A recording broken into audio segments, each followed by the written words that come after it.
Ովքեր են վրացական հեռուստաալիքների դեմ պայքարող Եվրախորհրդարանի պատգամավորները։ Երեկ հայտնի դարձավ, որ Եվրախորհրդարանը սահմանափակումներ է կիրառել 3 վրացական հեռուստաալիքների նկատմամբ։ Եվրախորհրդարանի այս պատժամիջոցներին նախորդել են Եվրամիությունում վրացական հեռուստաալիքների նկատմամբ ընդհանուր պատժամիջոցներ կիրառելու պահանջները, բացի այդ պատգամավորների մի մասը պահանջել է Վրաստանի վերաբերյալ զեկույցում ներառել նաև վրացական լրատվամիջոցների նկատմամբ պատժամիջոցներ։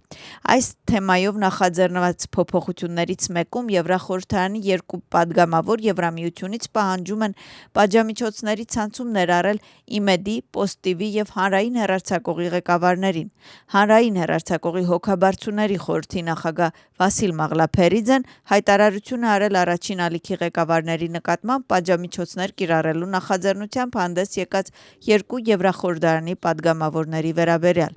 Մասնավորապես խոսքը Մարիուշ Կամինսկու և Մալգորժետա Կոշևսկայի մասին է։ Վասիլ Մաղլափերիձեի խոսքով հայրենիքում տարբեր հանցագործությունների մեջ մեղադրվող և կասկածվող Եվրախորհրդարանի պատգամավորները պահանջում են հանրային հեռարձակողի ղեկավարներին ներառել պատժամիջոցների ցանցում։ Վասիլ Մաղլափերիձեն ներկայացրել է Եվրախորհրդարանի պատգամավոր Մարիուշ Կամինսկու և հաջորդ պատգամավոր Մալգորժետա Կոշևսկայայի մասին կոնկրետ տեղեկություններ և բացատրել, որ տեղեկությունները հիմնված են լեհական դատարանի որոշումների, լեհական քննչական գերատեսչությունների եզրակացությունների և լեհական լրատվամիջոցներում տարածված տեղեկության վրա։ Կոնկրետ 2025 թվականի ապրիլի 1-ին Լեհաստանի գլխավոր դատախազի խնդրանքով Եվրախորհրդարանը վերցրեց Մարիուշ Կամինսկու անձեռնմխելիությունը։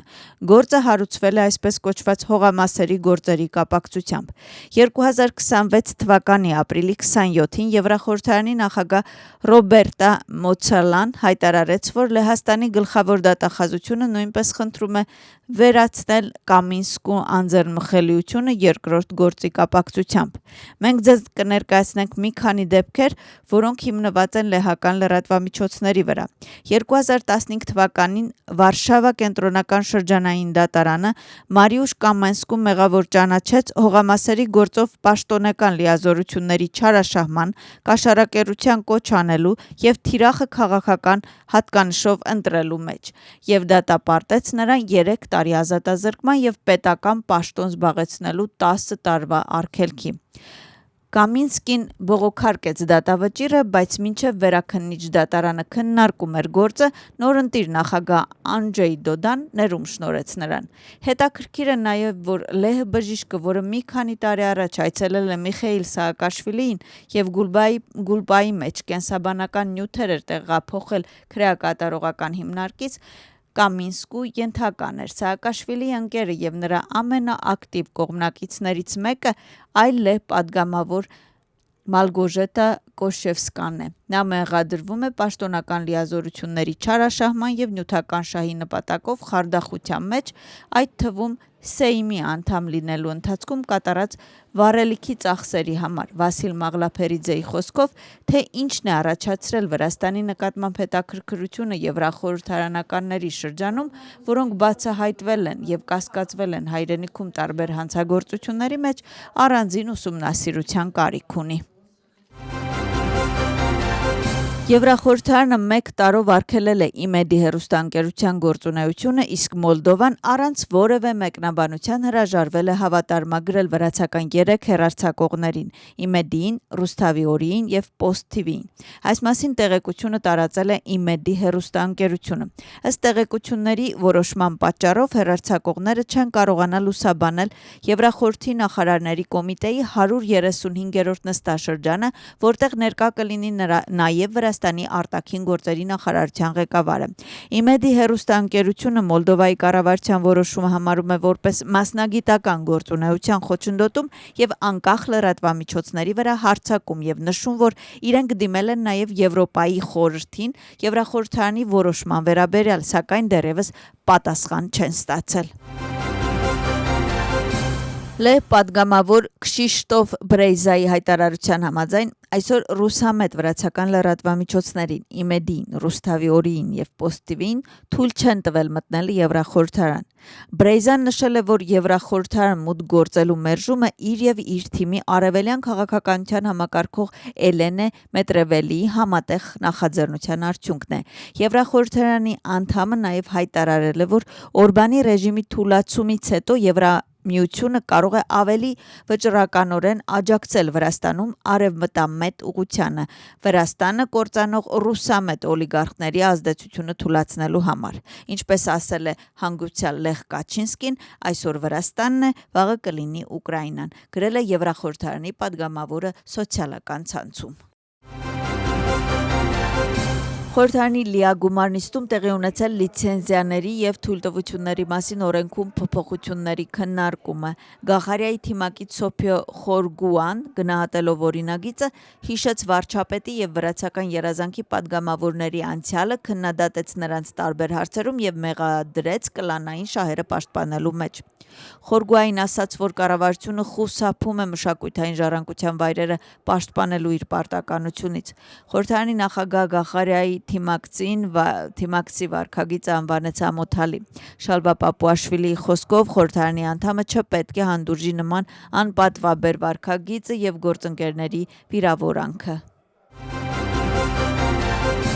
Խորհրդարանը արագացված կարգով քննարկեց բարձրագույն կրթության մասին օրենքում կատարված փոփոխությունները եւ հաստատեց դրանք 77 ձայնով։ Փոփոխությունների համաձայն 2025 թվականի դեկտեմբերի 17-ին բարձրագույն ուսումնական հաստատությունները ընդունված եւ դրամաշնորհ ստացած ուսանողները կկարողանան պահպանել այն եւ ցանկության դեպքում բարելավել այն։ Փոփոխությունների անհրաժեշտությունը առաջացավ այն բանից հետո, երբ որոշվեց, որ 2025 թվականի դեկտեմբերի 17-ից սկսած դրամաշնորհային ֆինանսավորումը կվերացվի եւ կփոխարինվի Վրաստանի կառավարության կողմից սահմանված բարձրագույն ուսումնական հաստատություններում կրթության լիովին պետական ֆինանսավորման մոդելով։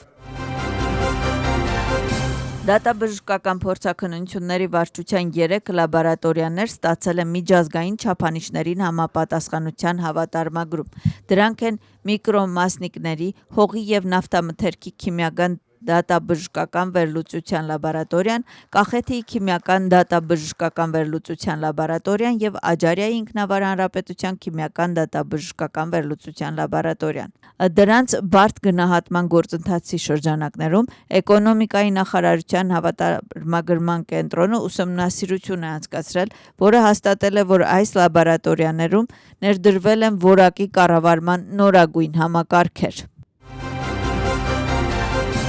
Խորհրդարանական պատվիրակությունները հանդիպումներ է անցկացնում Իտալիայում։ Քննարկումներ են տեղի ունեցել Սենատի արտաքին հարաբերությունների հանձնաժողովի նախագահի, ինչպես նաև Սենատի բարեկամության խմբի ղեկավարի հետ։ Քննարկել են Վրաստան-Իտալիայի երկկողմ հարաբերությունները, շեշտը դրվել է խորհրդարանական համագործակցության հետագա խորացման վրա։ Զրույցը շոշափել է անվտանգության հարցեր, տարածաշրջանում ընթացող պատերազմներ եւ օկուպացիա։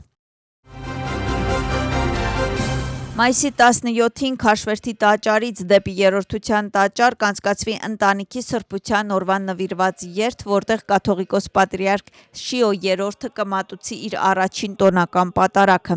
Այս տեղեկությունը հրապարակել է Վրաստանի պատրիարքարանի հասարակայնության հետ կապերի ծառայությունը։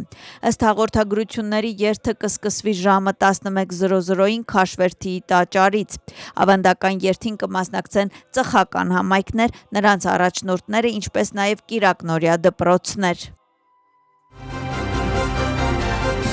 Տարբեր ժամանակներում ձերբակալվել է 6 անձ առանձնապես խոշոր չափի թմրանյութերի ապօրինի ձեռքբերման, պահման եւ վաճառքին նպաստելու մեղադրանքով։ Նրանց թվում են նախկինում դատապարտված, ինչպես նաև օտարերկրյա քաղաքացիներ։ Մասնավոր եւ բնակելի տների խուզարկությունների ժամանակ առևանգվել է չորացված մարիխուանա, կոկաին եւ մեթադոն։ Ձերբակալվածներից մեկի բնակելի տան խուզարկության ժամանակ իրավապահ մարմինների աշխատակիցները առևանգել են հրազեն եւ փամփուշտներ։ Պատիժը նախատեսում է 20 տարի կամ ՑՄ ժամկետով ազատազրկում։